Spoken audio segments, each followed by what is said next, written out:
On a hérité de toute une série d'États, de toute une série de compétences suite à la 6e réforme de l'État, et on n'en est nulle part. Moi, je vais vous dire comment moi je considère le fonctionnement de mon gouvernement. On sort quand on a un accord. Ça, c'est la différence. Les débats étaient déjà animés dans l'hémicycle pour cette rentrée parlementaire. Au cœur des questions d'actualité, les déclarations de Rudy Verwoerd dans le journal Le Soir de ce matin. Le ministre-président plaide notamment pour une réduction du nombre de députés et d'élus communaux. Aujourd'hui, on vit un phénomène de boom démographique où mécaniquement, on augmente le nombre d'élus, bourgmestres, pas bourgmestres, mais échevins, conseillers communaux, alors que le territoire reste le même. Et donc, j'attends toujours qu'on m'explique en quoi on représente mieux dans ma commune à 35 demain qu'à 29 hier.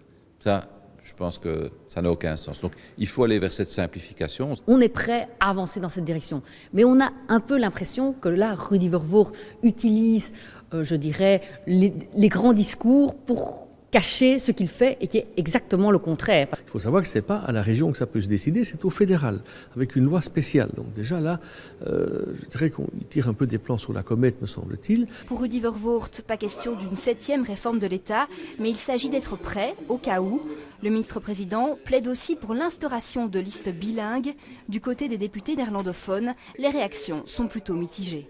On a connu aussi dans l'histoire des mauvaises expériences avec les listes bilingues, donc il faudrait voir comment on peut quand même alors garantir que ce sont vraiment des listes bilingues. Donc voilà, mais on est toujours prêt à tout examiner et on est toujours prêt à faire des pourparlers pour que ce soit plus rationnel à Bruxelles.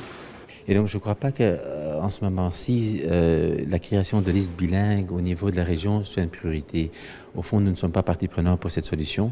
Nous préférions garder la situation actuelle et s'orienter tout à fait sur les vrais challenges pour les Bruxellois, et il y en a beaucoup. Le gouvernement doit encore s'accorder pour le budget qui devra être bouclé pour le 15 octobre, puis place à la déclaration de politique générale qui définira les intentions du gouvernement pour l'année qui commence.